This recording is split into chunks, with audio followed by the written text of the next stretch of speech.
2 bulan ya, 2 bulan di CGP. Dan hari ini saya sendiri, Andi Mujahidah Bapak SPD, berkolaborasi dengan teman sejawat kita Ibu Sri Andi Tahir SPD. Dan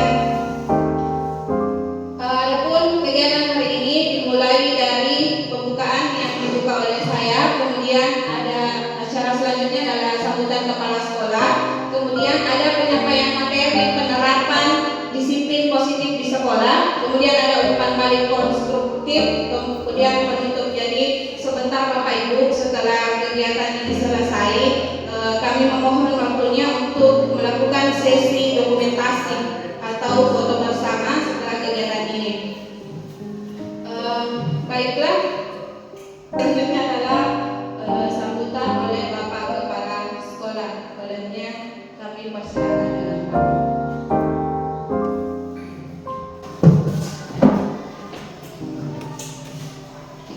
Bismillahirrahmanirrahim. Assalamualaikum warahmatullahi wabarakatuh. Waalaikumsalam.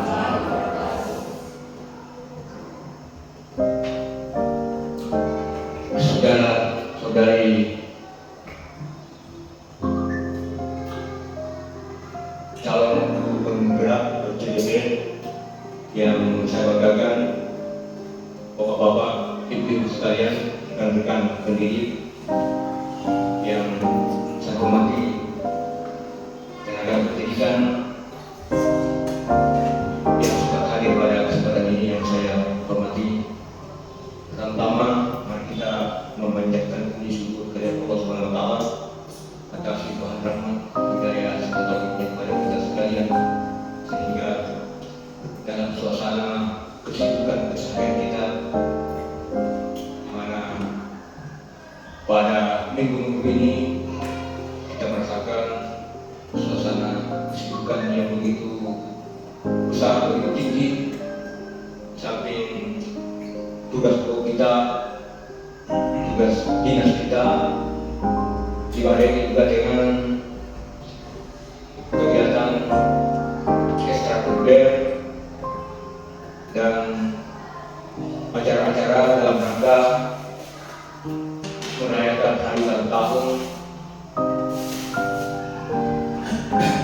ke-79 kemerdekaan Republik Indonesia, sehingga kita betul-betul terkuras pikiran dan tenaga kita pada minggu-minggu ini. Begitu banyaknya kegiatan-kegiatan, baik kegiatan intern maupun ekstern, kegiatan luar yang mesti kita ikuti dan kita laksanakan. Namun dengan kesibukan itu, kita masih sempat hadir di tempat ini dalam rangka acara pemaparan materi-materi saudara kita Andi Mujahidah Bapak SPD dengan saudara kita Sri Andi Tahir SPD. Apa yang telah mereka dapatkan, pengalaman-pengalaman mereka dalam mengikuti pembelajaran di modul 1, pembelajaran di modul 1 program guru penggerak angkatan ke-11 tahun 2024. Oleh karena itu, saya mengucapkan terima kasih kepada Bapak dan Ibu sekalian yang sempat meluangkan waktunya untuk menghadiri kegiatan yang sangat pentingnya dalam rangka untuk mengikuti paparan materi-materi yang telah saudara kita dapatkan dalam pembelajaran kegiatan calon guru penggerak angkatan ke-11. Selanjutnya, mari kita kirimkan salawat kepada Nabi Muhammad SAW selaku utusan yang telah mengantarkan dinul Islam kepada kita, sehingga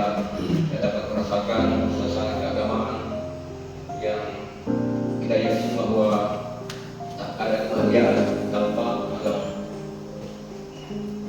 baik dunia maupun akhirat.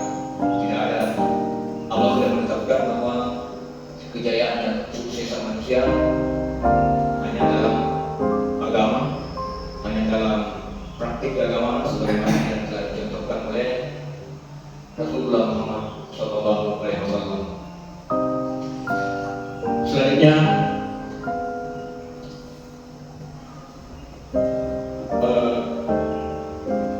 beberapa orang di antara teman kita tidak sempat hadir dan bergabung bersama kita karena ada tugas di tempat lain yang juga sangat penting dalam rangka keikutsertaan mereka untuk merayakan hari ulang tahun proklamasi kemerdekaan ke-79 Republik Indonesia.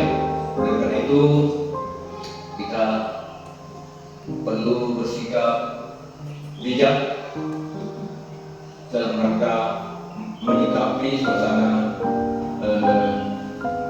saat ini, yaitu suasana perayaan tentang proklamasi kemerdekaan negara kita. Selanjutnya, Bapak Ibu sekalian, selaku pimpinan, saya mengucapkan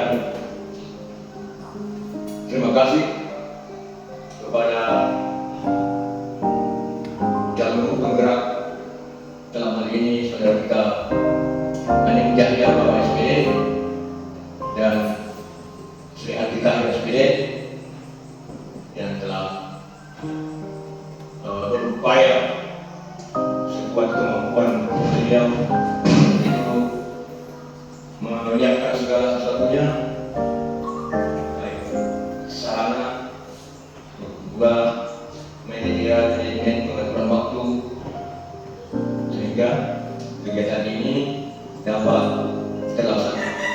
Harapan saya kepada kita sekalian melalui pemaparan materi-materi yang akan diajarkan oleh saudara kita ini, saya sangat berharap kita dapat menyimak, kita dapat mengikuti seluruh materi-materi yang akan dibawakan oleh saudara kita, sehingga harapan kita dapat mengikuti apa-apa yang menjadi harapan dari Kementerian Pendidikan dan Kebudayaan yang disalurkan melalui program guru penggerak. Sudah saya sampaikan bahwa program calon guru penggerak merupakan program Kementerian Pendidikan untuk meningkatkan mutu pembelajaran di setiap kelas, di setiap satuan-satuan pendidikan dengan berbagai strategi dan pola pembelajaran yang telah disusun oleh kementerian. Diharapkan mampu kita beradaptasi dan melaksanakan dengan upaya yang maksimal dengan bertumpu pada kemampuan kita masing-masing. Tentu program ini perlu kita dukung, namun beberapa hal yang menjadi titik perhatian kita adalah bahwa program ini betul-betul butuh dukungan dan skill berupa kemampuan IT yang cukup. Oleh karena itu, Bapak dan Ibu sekalian, mulai dari kepala sekolah sampai semua personil yang terlibat dalam proses pendidikan perlu mempersiapkan diri melalui pembelajaran sepanjang hayat. Harus ada usaha keras dan tak henti, jangan henti untuk menyongsong dan menyambut era perubahan digitalisasi pembelajaran di kelas. Insyaallah, yang pertama kita niat untuk mau berubah dan merupakan dasar untuk menggerakkan semangat kita untuk melangkah maju setapak demi setapak, sedikit demi sedikit, insya Allah akan ada perubahan. Oleh karena itu, Bapak Ibu sekalian, perlu kita menentukan sikap untuk maju dan berkembang. Setelah kita mempunyai niat, maka perlu ada ikhtiar, perlu ada usaha. Pemerintah melalui Kementerian Pendidikan dalam memfasilitasi kita untuk peningkatan skill kita dalam keterampilan IT dalam bentuk bantuan-bantuan sarana TIK berupa Chromebook. Itu salah satu bentuk upaya pemerintah untuk meningkatkan untuk pembelajaran. Oleh karena itu perlu ada manajemen pengelolaan pemanfaatan Chromebook ini supaya betul-betul bermanfaat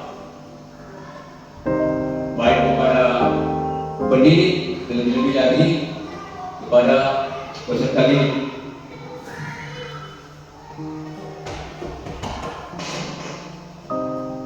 Upaya-upaya itu dapat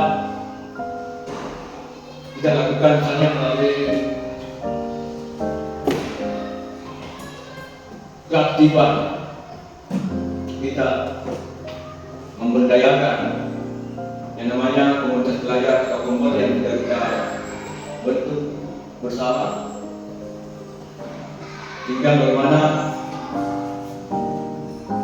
manajemennya agar komunitas belajar yang telah kita bentuk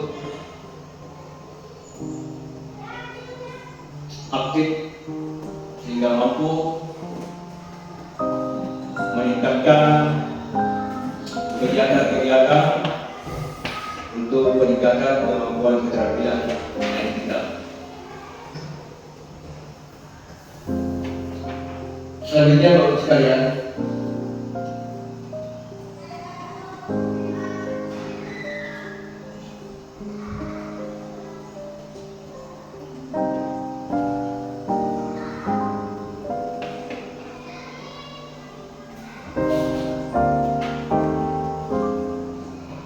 materi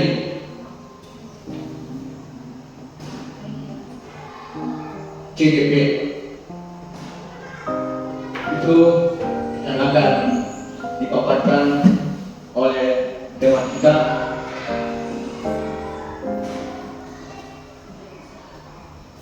salah satunya adalah budaya positif.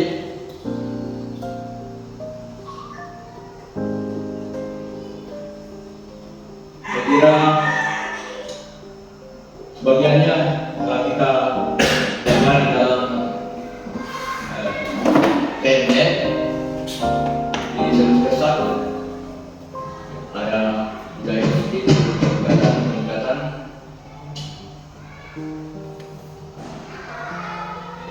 sikap karakter peserta didik, dan itu sesuai dengan rapor pendidikan kita bahwa salah satu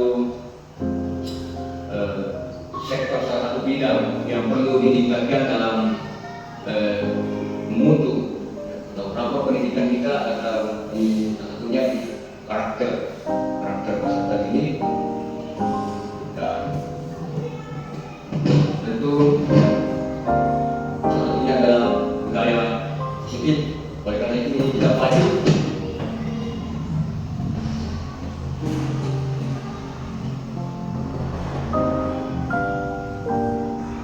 budaya positif ini akan dipaparkan bagaimana teknik-tekniknya menerapkan, memberikan motivasi kepada peserta didik terkait dengan budaya positif akan dipaparkan oleh teman kita. Selanjutnya, sekalian, saya berharap menyampaikan bahwa kita dukung program dalam guru bergerak agar senantiasa dapat memberikan motivasi kepada kita semua sehingga betul-betul program pemerintah melalui Kementerian Pendidikan dapat meningkatkan mutu pendidikan terutama di sekolah kita dan secara umum. Tentu kita sangat berharap bahwa dapat berpengaruh secara global. Hanya itu yang sempat saya sampaikan kepada Bapak sekalian. Sekali lagi terima kasih kepada saya Bapak sekalian dan mohon maaf atas segala kekurangan dan kekurangan. Wabillahi taufiq wal hidayah. Assalamualaikum warahmatullahi wabarakatuh. Waalaikumsalam warahmatullahi wabarakatuh.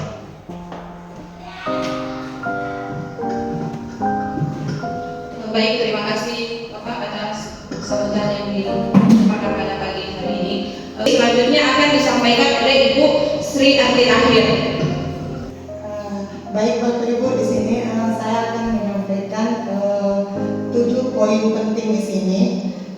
Jadi yang pertama yaitu disiplin positif, motivasi perilaku manusia, hukuman dan penghargaan restitusi, keyakinan kelas, kebutuhan dasar manusia, 5 posisi kontrol guru, dan yang terakhir tentang segitiga restitusi. Yang pertama yaitu tentang disiplin positif. Perubahan paradigma. Di sini jika ada kasus seperti ini, ada A dan B, Anda dan teman Anda misalnya. Sobeklah secari kertas kecil tersebut. Kemudian Anda menuliskan benda atau sesuatu yang sangat berharga untuk Anda. Letakkan salah satu tangan Anda dan genggam benda atau sesuatu tersebut dengan segala daya. Jadi sekuat tenaga Anda. Buatlah sebuah kepalan. Tangan Anda sebagai B dan Anda mencoba sekuat tenaga dengan berbagai cara untuk meminta Anda memberikan benda tersebut.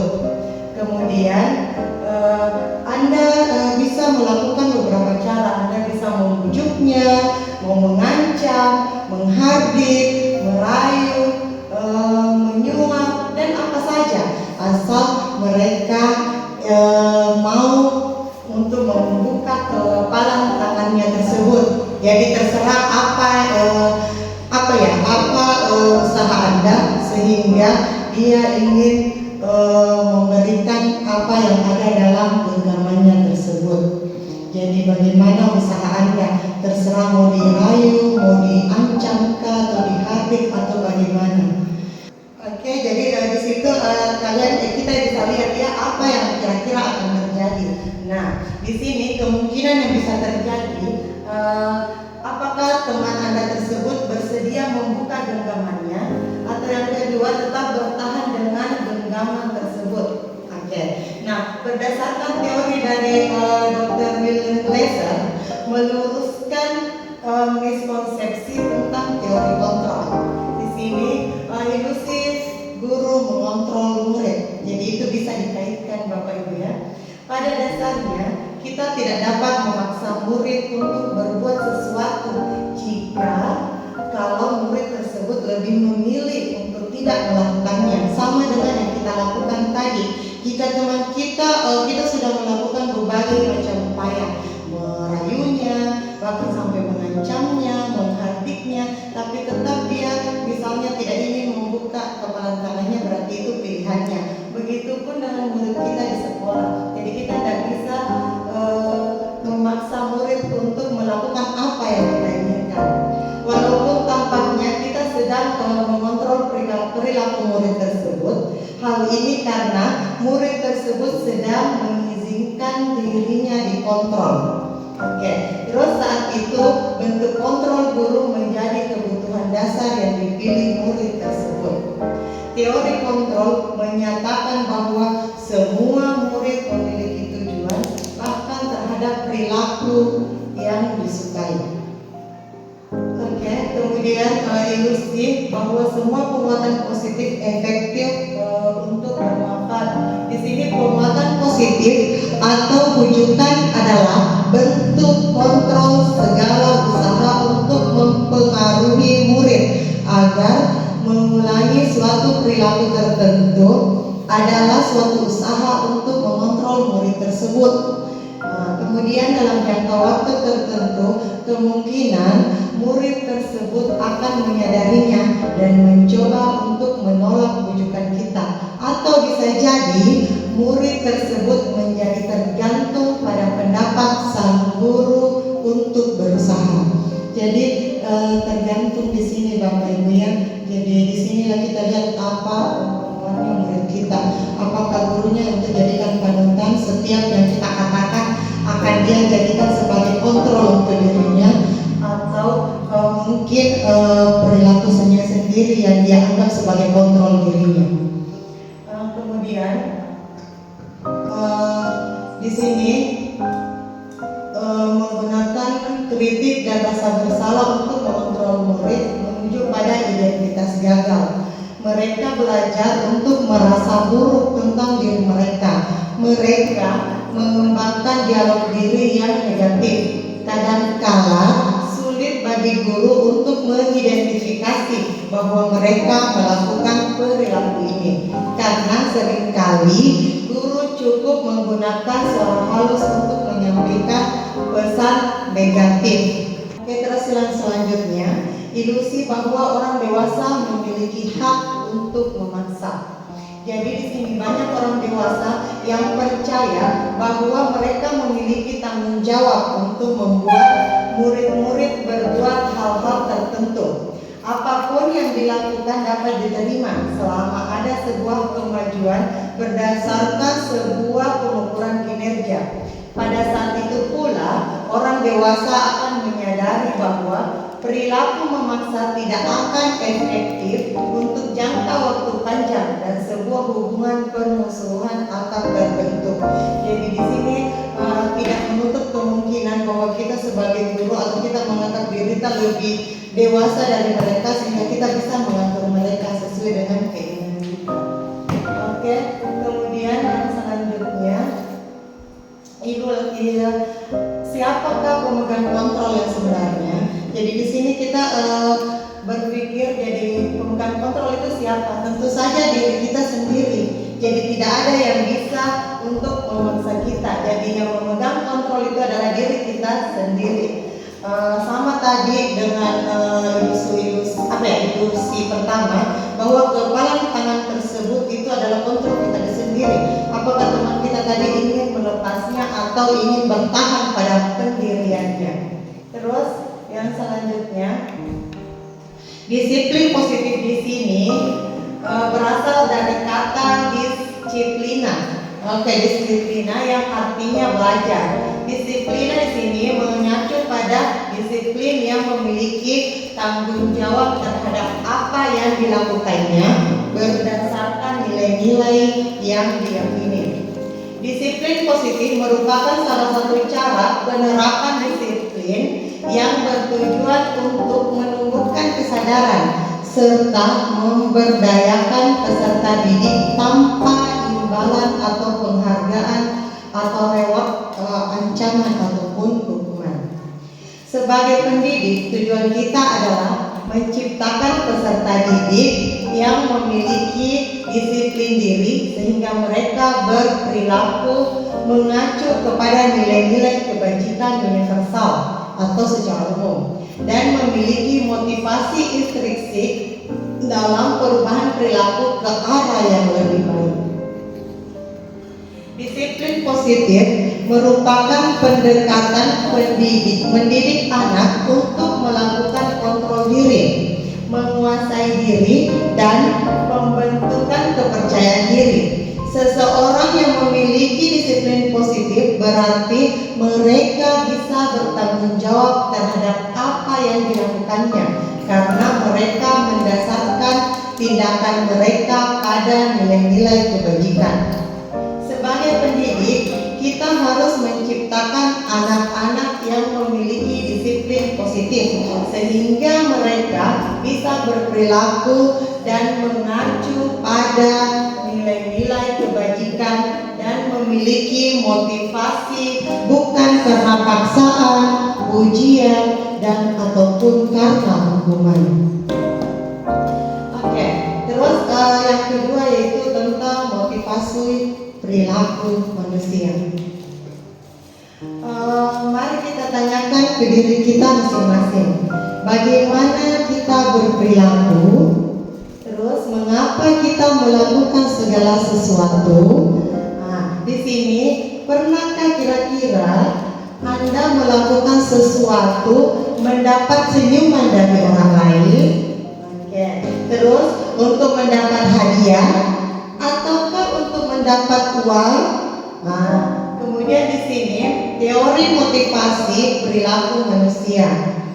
Teori di sini ada yang disebut motivasi eksternal, yaitu seperti untuk menghindari ketidaknyamanan atau hukuman. Apa yang akan terjadi apabila saya tidak melakukannya? Ini akan muncul di benak kita, Bapak Ibu. Kira-kira apa yang akan terjadi apabila saya tidak melakukannya? Oke. Terus yang kedua, motivasi eksternal. Oke. Terus yang muncul di sini untuk mendapatkan imbalan dari orang lain atau institusi. Sering biasa muncul dalam benak kita.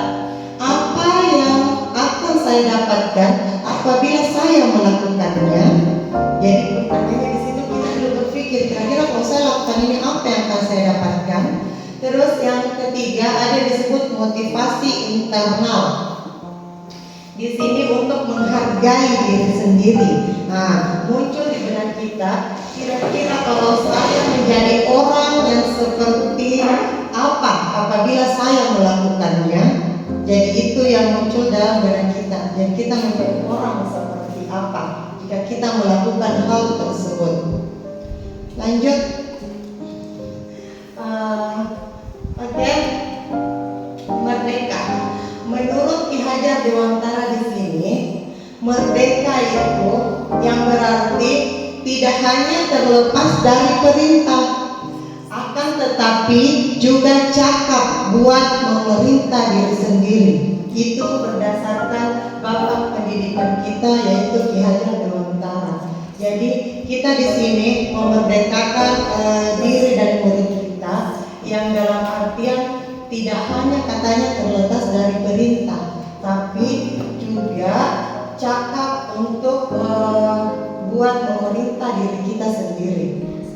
Oke, terus yang selanjutnya Bapak Ibu tentang hukuman dan penghargaan. Dalam menjalankan peraturan ataupun keyakinan kelas atau sekolah, bila mana ada suatu pelanggaran, tentunya sesuatu harus terjadi. Jadi jika ada pelanggaran atau ada peraturan yang tertentu, berarti harus ada yang terjadi.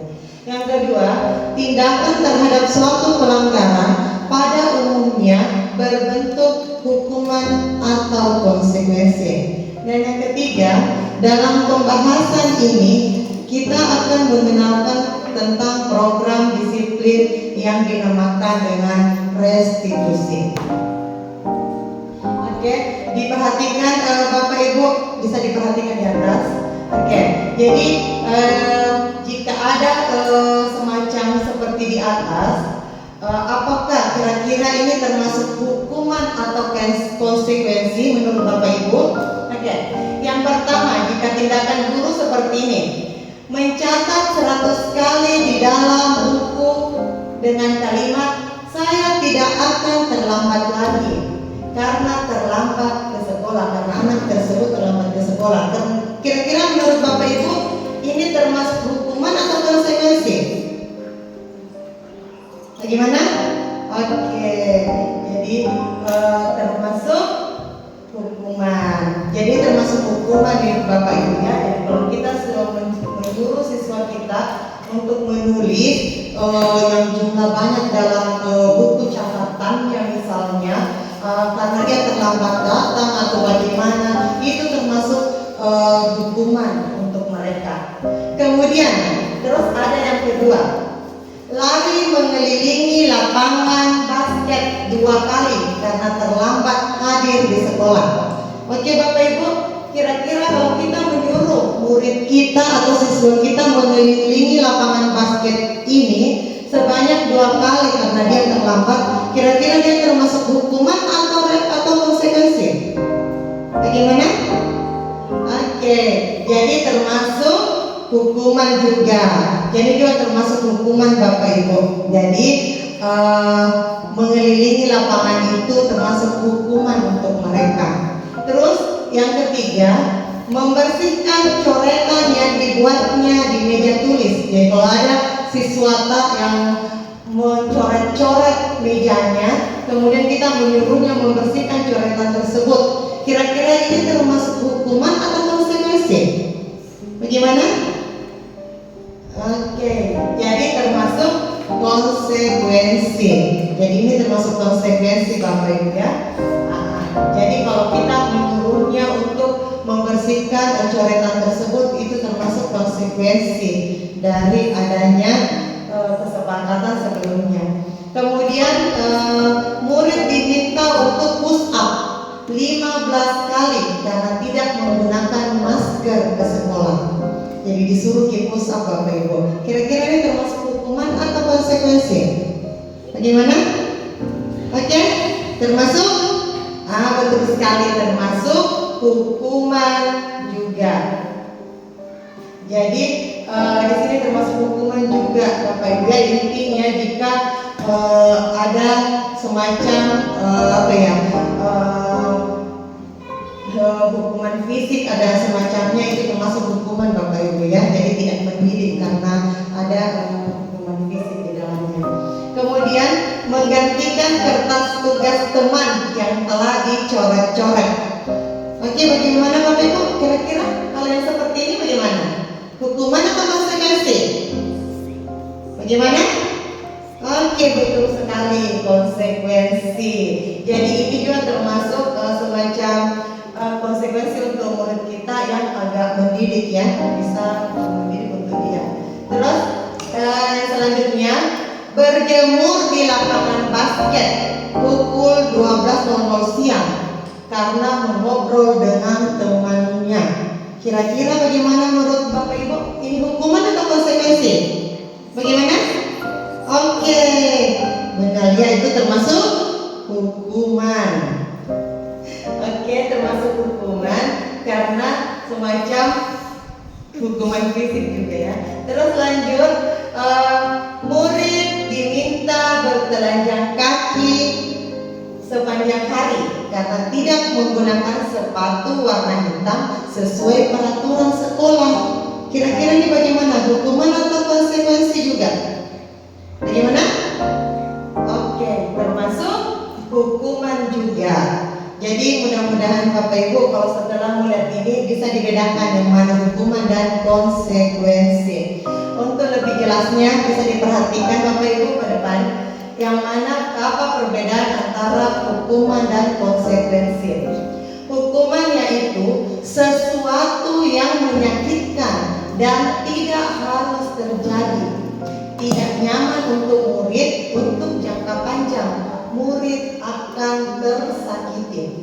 Jadi semacam itu yang disebut hukuman Bapak Ibu. Jadi ada semacam hukuman fisik di dalamnya. Jadi murid merasa dia tersakiti, kemudian dia tidak nyaman untuk jangka panjangnya, bisa jadi dia malu atau bagaimana. Oke, seperti itu. Kemudian dalam hukuman ini, jadi bentuknya itu dia tidak terencana. Jadi tidak ada rencana sebelumnya, tiba-tiba saja terjadi. Yang kedua, murid tidak tahu apa yang akan terjadi. Jadi mereka tidak tahu apa yang akan terjadi selanjutnya ke depannya ya. Kemudian lanjut, murid tidak dilibatkan. Jadi tidak ada pelibatan murid di dalamnya, tiba-tiba terjadi. Bersifat satu arah, kemudian berupa fisik maupun psikis. disakiti dengan perbuatan ataupun kata-kata. Jadi intinya di sini Bapak Ibu, siswa kita atau murid kita merasa tersakiti, baik kita menghukumnya secara langsung ataupun dengan kata-kata kita.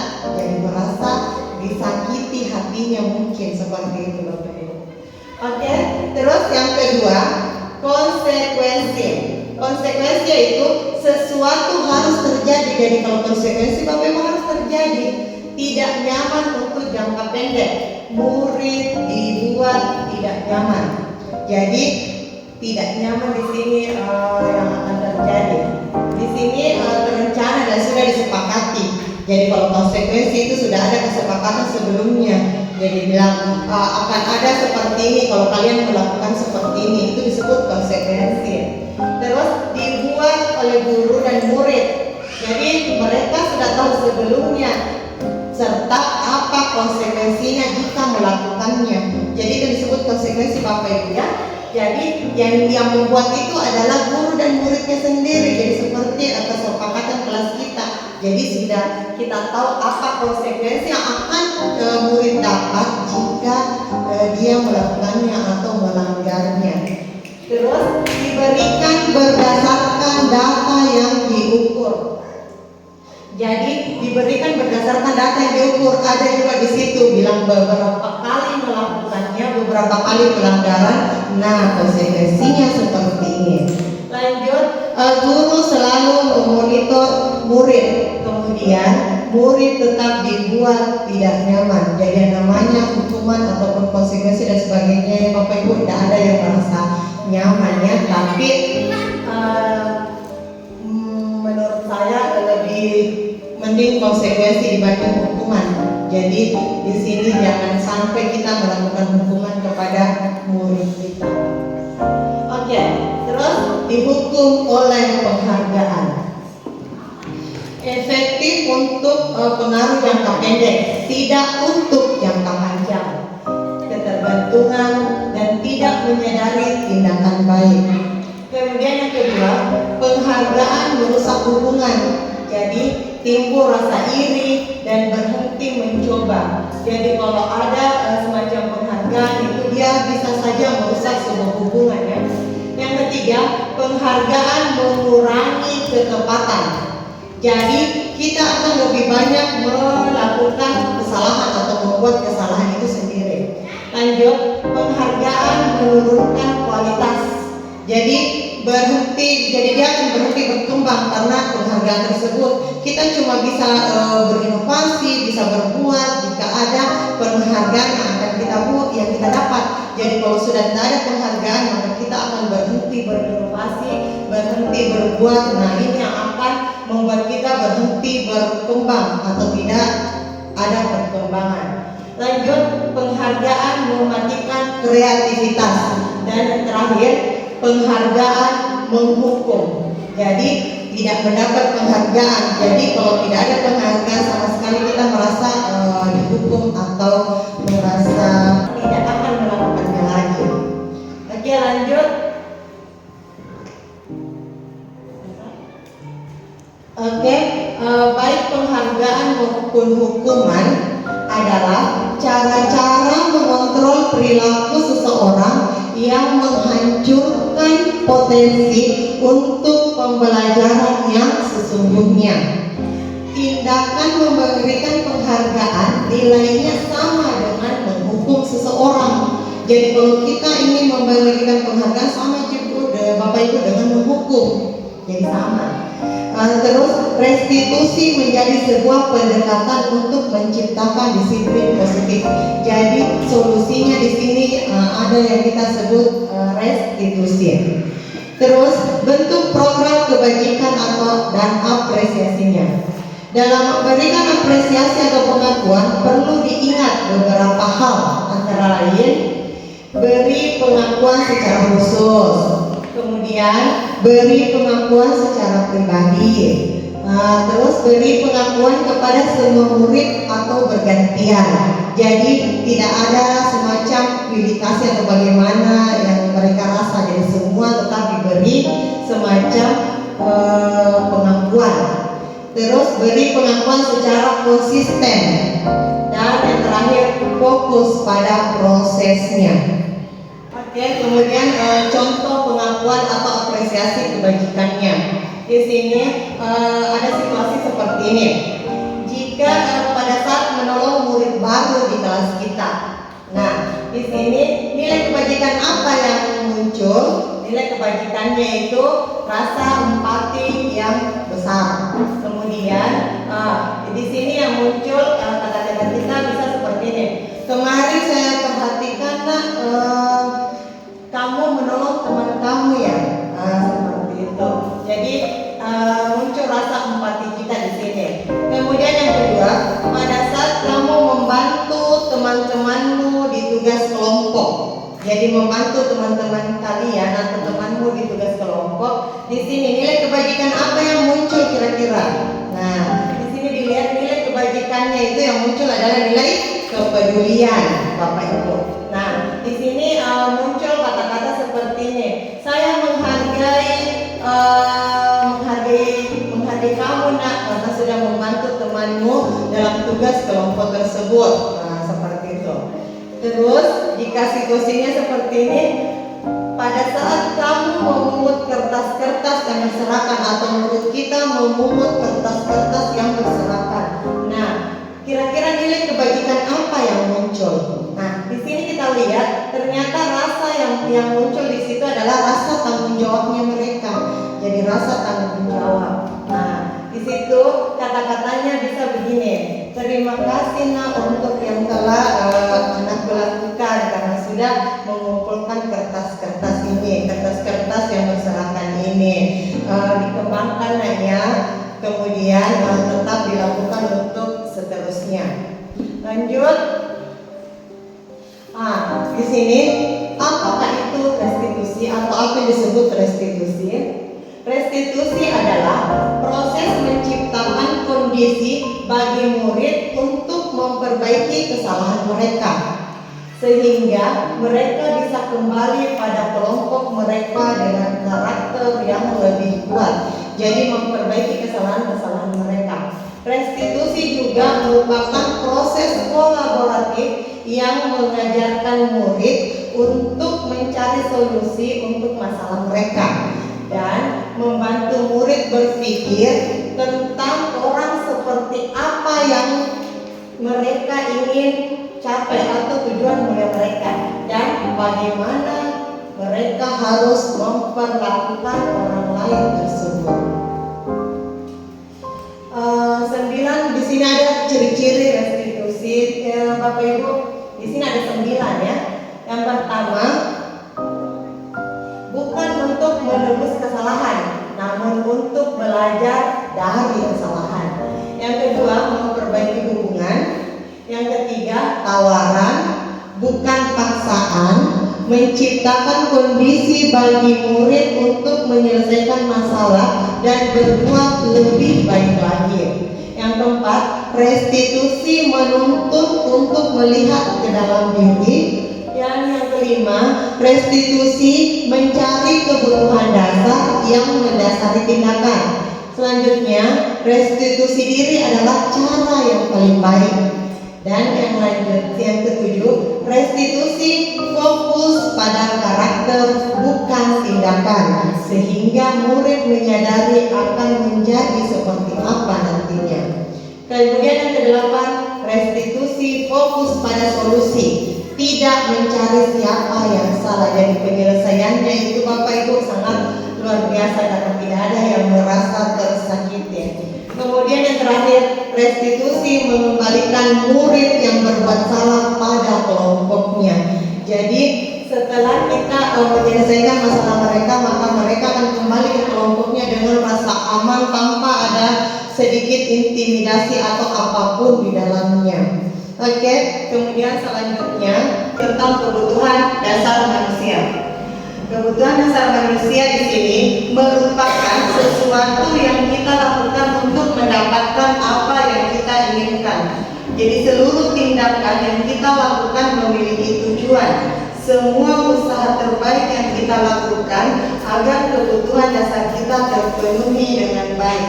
Jadi kebutuhan dasar kita itu kita akan berusaha untuk memenuhinya sesuai Kemudian di sini di kebutuhan dasar tadi manusia, kita pertama di sini tentang bertahan hidup. Untuk bertahan hidup, kita membutuhkan pastinya di sini semacam makanan, pakaian, tempat tinggal, keamanan dan kesehatan. Itu yang sangat kita butuhkan untuk keberlangsungan hidup kita. Kemudian yang kedua ada yang disebut kasih sayang dan rasa ingin diterima. Jadi ada sifat seperti itu. Yang di sini yang kita harapkan itu rasa ingin dipedulikan, ingin diterima, kerjasama, berbagi dan menjadi bagian dari kelompok. Jadi selalu ingin merasa dihargai dan terlibat dalam suatu kelompok. Kemudian ada yang disebut penguasaan. Di penguasaan di sini yang kita harapkan pastinya tentang harga diri kita, keinginan untuk dianggap, memimpin, berprestasi dan diakui. Kemudian ada disebut kebebasan. Kebebasan di sini pastinya kita ingin mandiri, memiliki pilihan sendiri, mencoba hal-hal yang baru dan mampu mengendalikan arah diri kita. Jadi di situ kita merasa bebas jika kita bisa menguasai semua itu. Terus lanjut yang terakhir adalah kesenangan. Jadi ada sifat ingin memiliki kesenangan tersendiri. Jadi di sini bisa tercipta dengan adanya semacam bermain, kita humor, kemudian antusias dan tertawa. Kemudian untuk posisi kontrol guru, ini juga yang penting Ibu untuk kita kontrol kita di sekolah terhadap murid-murid kita. Jadi di sini ada 5. Yang pertama itu tentang penghukum. Jadi ada yang disebut penghukum, pembuat merasa bersalah, pemantau, dan ada sebagai teman, dan terakhir sebagai manajer. Di sini kita bisa lihat contoh penerapannya dalam sekolah. Kalau dalam hukum, penghukum di sini patuhi aturan sekolah, lalu berdiri di depan kelas, itu termasuk posisi kontrol kita sebagai penghukum. Kalau kita melakukan seperti itu, jadi kalau seperti yang terjadi yang kita lakukan di kelas, kita menghukum dengan berdiri di depan kelas, itu termasuk posisi kontrol kita, termasuk penghukum Bapak Ibu. Kemudian yang kedua, membuat rasa bersalah. Di sini yang biasa terjadi, berapa kali bu guru harus memberitahu kamu, bu guru kecewa sama kamu. Jadi di sini nada kita lembut, tapi siswa merasa bersalah. Di dirinya dia merasa menyesal. Kenapa kata dia melakukan itu? Akhirnya ibu guru kecewa sama saya. Sebenarnya ini juga Bu, sangat tidak bagus dilakukan karena siswa merasa bersalah juga, semacam tidak mendidik juga. Kemudian merasa sebagai teman. Jadi kata-kata yang biasa keluar di situ, ayolah yang tertib, buat ibu guru bangga. Kali ini tidak apa-apa kamu salah. Jadi terkadang terlontar seperti itu, kita sebagai temannya siswa. Jadi kita berkata lembut, berkata baik, ini kadang terjadi dan ini biasa kita gunakan, tidak salah tapi tidak terlalu benar juga. Kemudian ada yang disebut pemantau. Pemantau di sini, kamu sudah melanggar apa? Kamu sudah melanggar apa peraturan dan konsekuensinya. Jadi di sini kita memantau atau mengontrol murid kita tentang kesalahan-kesalahan yang dia lakukan. Kemudian yang terakhir tentang posisi kontrol manajer. Di manajer di sini, apakah kamu tahu kesalahanmu? Kira-kira bagaimana kamu akan memperbaiki kesalahan itu? Nah, menurut yang kami pelajari, yang sangat cocok di sini digunakan kita sebagai guru adalah posisi kontrol manajer. Jadi kita di sini memberi arahan, mencari tahu kesalahan mereka, kemudian kita bersama-sama atau mencari solusi dari masalahnya itu. Jadi itu yang kami dapat dari pelatihan ini. Jadi posisi kontrol yang cocok adalah sebagai manajer. Oke, lanjut. Terus di sini Ibu bisa dilihat Bapak-bapak, yang pertama saya punya semacam seperti ini. Kira-kira posisi kontrol apakah aku jika saya mengeluarkan kata-kata begini kepada murid? Saya kecewa sekali dengan kamu. Kira-kira posisi kontrol apa yang ada sama Ibu kalau mengeluarkan kata ini? Ayo, apa kira-kira? Apakah dia termasuk penghukum, teman, manajer, membuat merasa bersalah, terus yang satu lagi,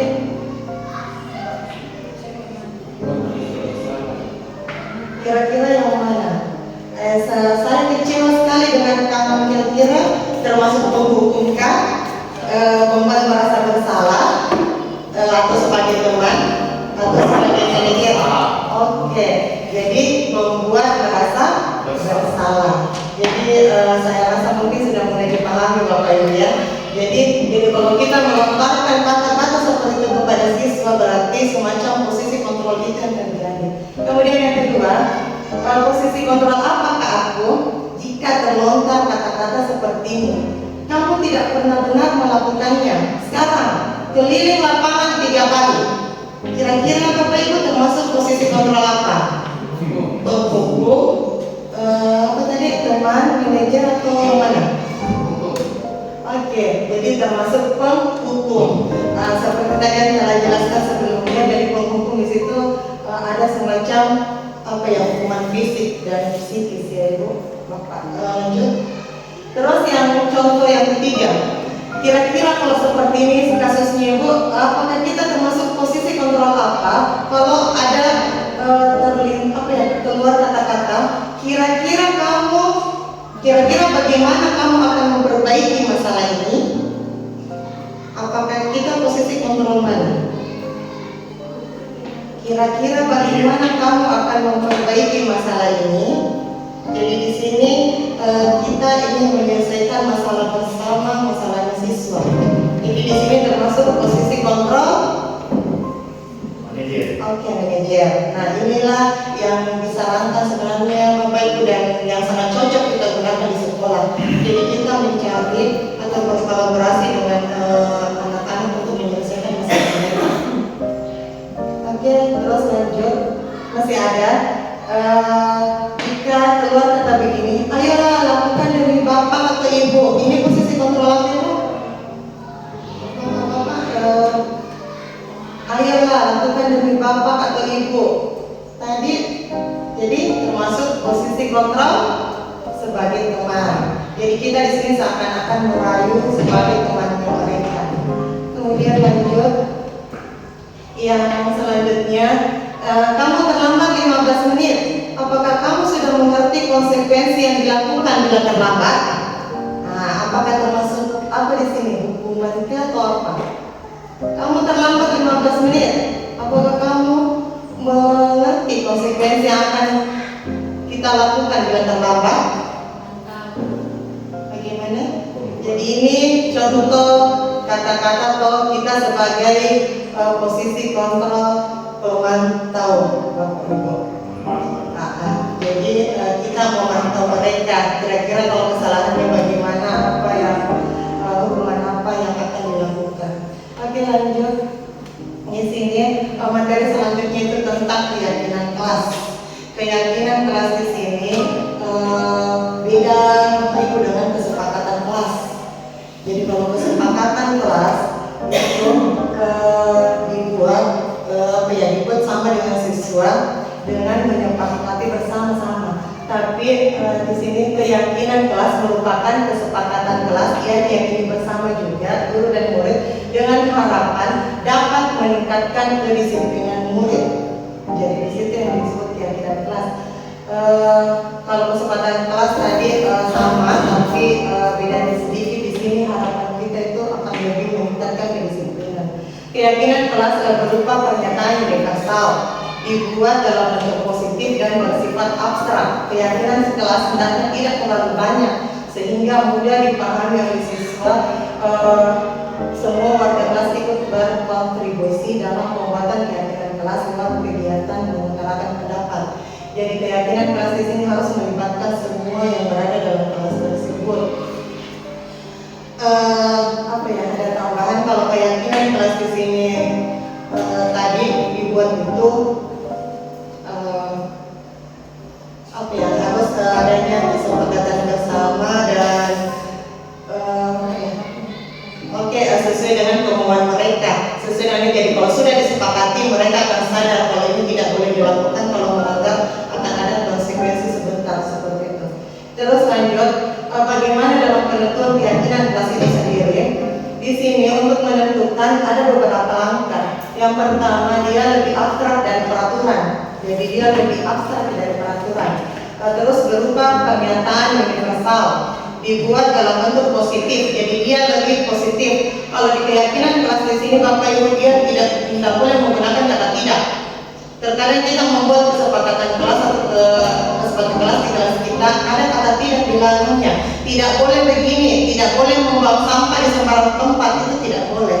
Jadi harus kata-kata positif semua. Tidak boleh membuang sampah, berarti harus diganti kata positif, yaitu menjaga kebersihan atau selalu menjaga kebersihan. Tidak boleh membuat keyakinan kelas yang menggunakan kata-kata negatif. Jadi jangan ada kata tidak, jangan ada kata jangan.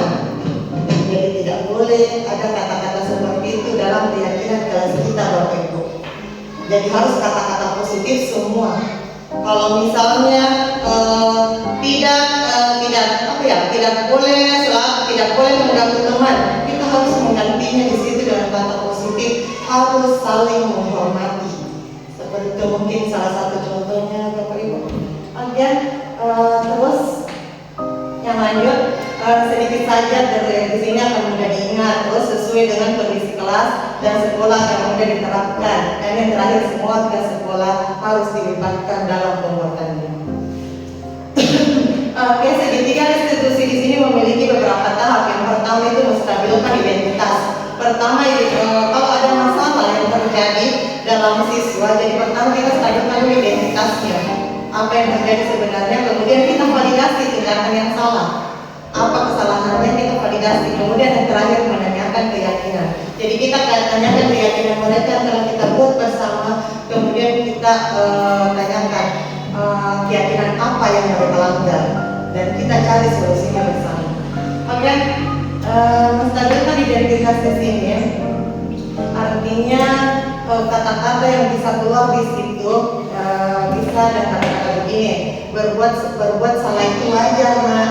Jadi kata-kata itu untuk menstabilkan identitas ini, kata-kata ini yang akan muncul. Berbuat salah itu wajar, Nak. Tidak ada manusia yang sempurna. Kemudian ibu atau bapak juga pernah melakukan itu, Nak, sebelumnya. Terus ibu atau bapak tidak mau mencari siapa yang salah, tapi ibu atau bapak ingin mencari solusi dari permasalahan ini. Kemudian yang terakhir, kamu berhak merasa begitu. Terus yang kedua menanyakan keyakinan. Kalau untuk menanyakan keyakinan masalah mereka, jadi yang biasa terlontar kata-kata yang seharusnya itu kita tanyakan keyakinan. Kira-kira bilang keyakinan kelas kita apa, kemudian nilai-nilai apa yang telah disepakati bersama, lanjut seperti apa gambaran sebuah kelas yang ideal menurut kamu, Nak. Terus kamu ingin menjadi orang seperti apa. Jadi ini semua yang diharapkan untuk menyelesaikan masalah mereka. Kemudian ada semacam video untuk segitiga institusi yang telah kami lakukan. Seperti ini salah satu contohnya jika ada masalah yang terjadi. Oke, untuk tahu tidak kenapa teman tersebut?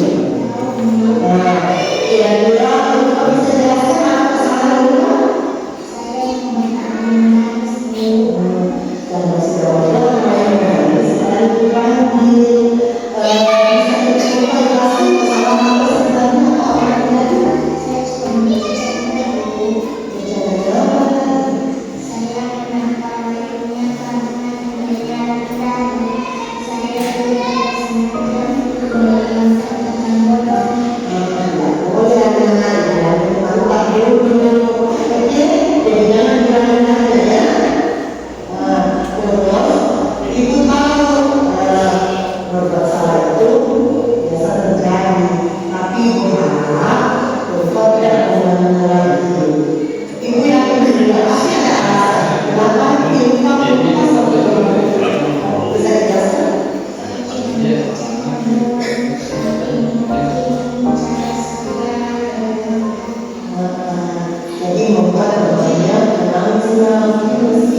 Oke, seperti tadi salah satu cara penyelesaian masalahnya dengan menggunakan segitiga restitusi.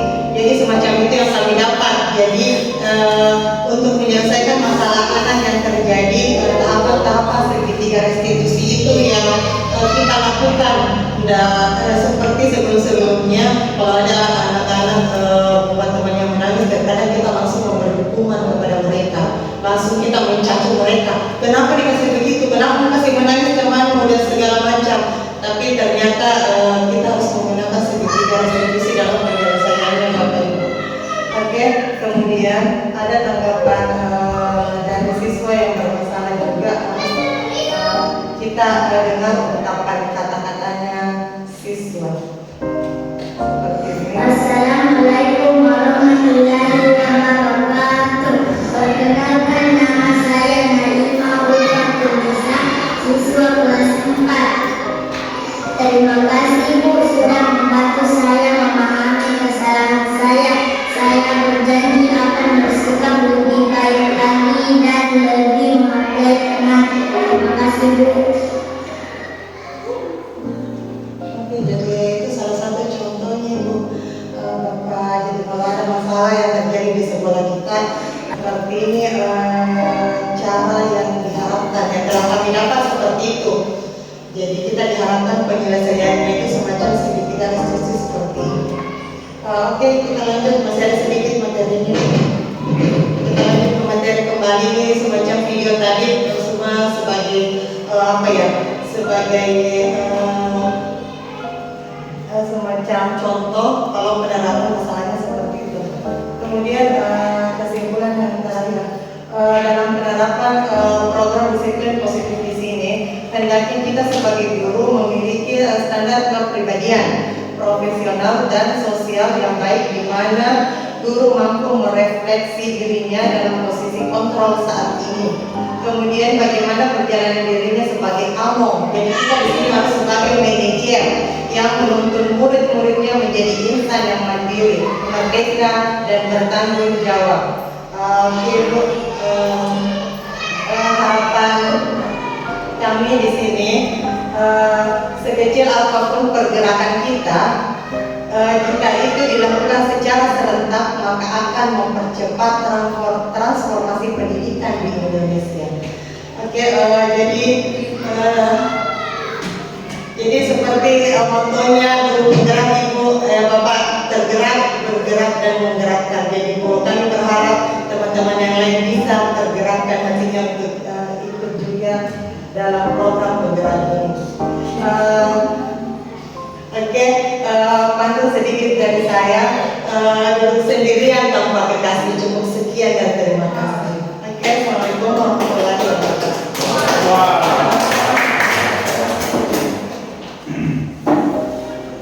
Baik, terima kasih Ibu Sriyanti atas pemaparannya.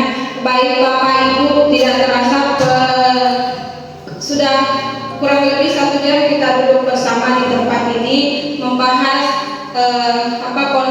konsep inti budaya positif yang telah kami dapatkan di guru penggerak selama kurang lebih 2 bulan menjalaninya.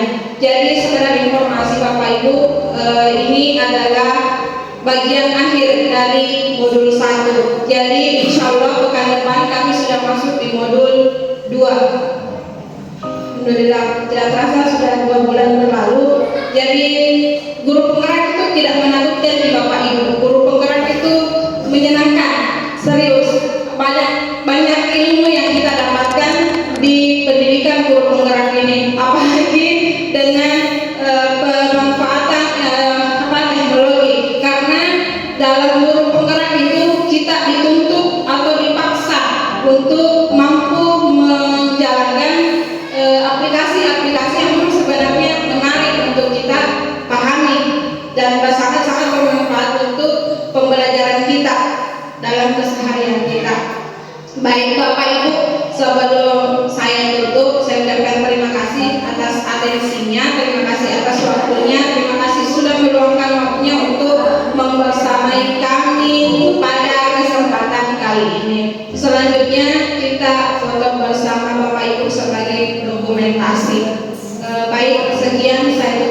Assalamualaikum warahmatullahi wabarakatuh. Waalaikumsalam warahmatullahi wabarakatuh. Di sini kita akan berpikir dan akan membuat semacam keyakinan kelas. Jadi keyakinan kelas di sini tujuan dia kita akan membuat aturan yang harus kalian patuhi bersama. Jadi harus kita patuhi bersama bersama kalian. Jadi kesepakatan kelas di sini sudah kalian yang harus memiliki masing-masing. Jadi tidak boleh melanggar. Jadi mana yang harus kalian patuhi dalam lingkungan sekolah kalian atau lingkungan kelas kalian. Sepakat? Oke, sepakat.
tidak boleh bicara pada saat guru menjelaskan bicara. Nah, yang keempat, tidak membuang sampah. Tidak membuang sampah. Mungkin di sini maksudnya tidak membuang sampah sembarangan ya. Tidak membuang sampah sembarangan. Terus ini belajar bersungguh-sungguh. Belajar bersungguh-sungguh. Oke, ini sudah terkabul semua ya.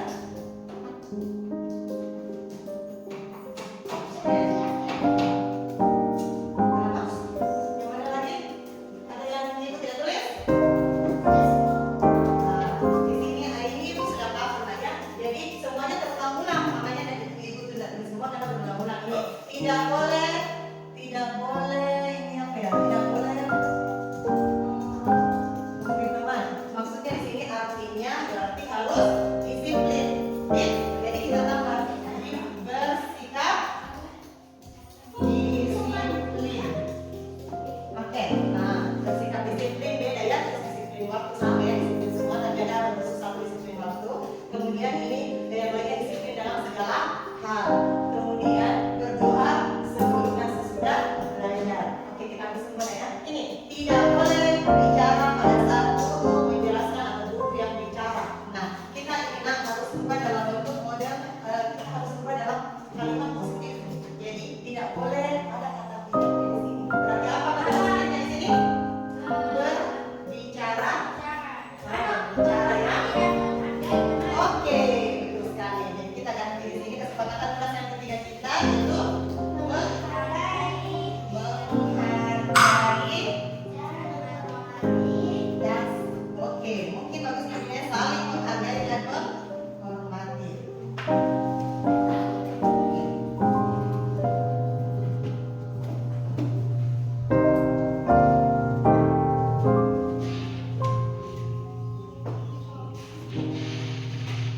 Oke, terus tidak membuat sampah sembarangan. Oke, bagaimana untuk